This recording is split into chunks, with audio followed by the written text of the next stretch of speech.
Headline: Latino Republicans push back on party's immigration agenda. Source: Yahoo News. Date: 28 February 2023. Details: more than half of the residents in the slice of Miami that includes Little Havana were born abroad. And when Republican U.S. Representative Maria Elvira Salazar ran for re-election last year, she won by 15 percentage points. The GOP's dominance of Florida's 27th congressional district is emblematic of the party's inroads with Latino voters in recent years. In much of the U.S., and especially in Florida, those gains helped Governor Ron DeSantis decisively win re-election last year, and contributed to the GOP taking back control of the U.S. House. That strong showing, however, is leading to some tension, as the newly emboldened Republicans in Washington aim to launch an aggressive agenda, particularly around immigration policy. Salazar is among a handful of Republicans pushing back against a sweeping proposal being considered in the House that would restrict asylum at the U.S.-Mexico border. "We understand that immigrants want to come and live in the promised land," Salazar said in a recent interview. "Orderly legal immigration is good for the country and good for District 27. Representative Tony Gonzalez of Texas, a Mexican-American Republican whose district covers a long portion of the U.S.-Mexico border from El Paso to San Antonio, has been even bolder, calling the legislation anti-immigrant. The dissent highlights a challenge for the GOP. The party's future may well depend on broadening its appeal beyond an aging, predominantly white base of support. And while some conservative Latinos support hardline immigration policies, there's a risk that the GOP could repel other persuadable Latinos by moving too far to the right on the issue. Democrats also face political challenges on this front. The Biden administration recently proposed a measure that would impose severe limitations on asylum, arguing that surging numbers of migrants left them little choice. The push will almost certainly be challenged in court, and has prompted criticism from progressives. Republicans have long earned support from roughly a third of Latino voters, many of whom share the party's conservative attitudes on immigration and other issues. In November's elections, 39% of Latinos voted for Republicans, according to AP Votecast.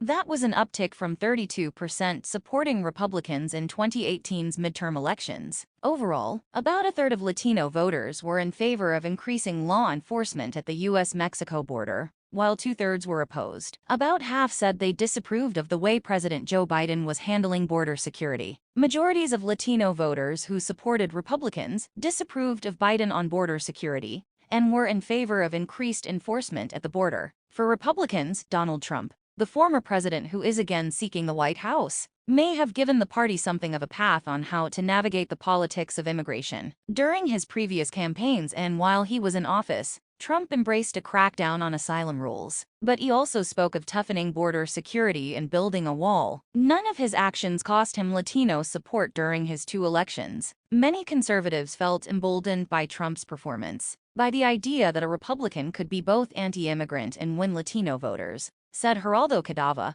a professor of history and Latino studies at Northwestern University and author of The Hispanic Republican: The Shaping of an American Political Identity, from Nixon to Trump. The immigration bill introduced by U.S. Representative Chip Roy, a Texas Republican, would require U.S. officials to automatically ban or detain asylum seekers while their claims are being considered. Right now, asylum seekers can be released with notices to appear in court and fight for asylum. The bill would also allow U.S. immigration officials to ban all migrants from entering if there is no operational control at the U.S.-Mexico border. Roy sent a letter to his GOP colleagues last week, asking them to back the bill. In an interview, he said he found it absurd for Gonzalez and Salazar to question the bill. "A few of my Republican colleagues prefer to be fiddling while America burns," Roy said. "Republicans are going to have to put their money where their mouth is." Salazar, who was backed by Trump and DeSantis, has been vocal about both the need to secure the border and the need to push for an immigration overhaul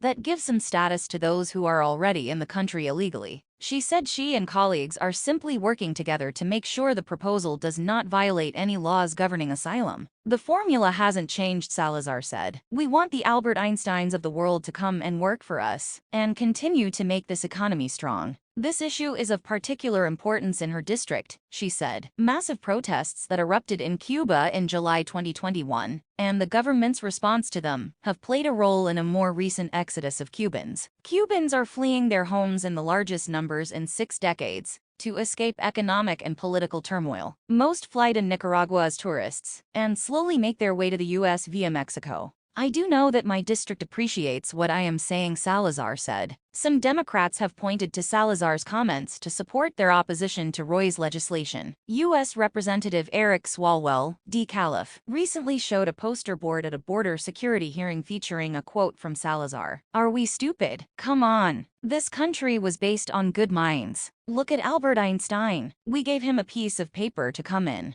Einstein arrived in the U.S. in 1933 as a refugee of Nazi Germany. Listen to your own colleagues, who know better about this than you, Swalwell told fellow lawmakers. Thanks for watching. Please like, comment, and share. Don't forget subscribe and click the bell button to get update news reminder.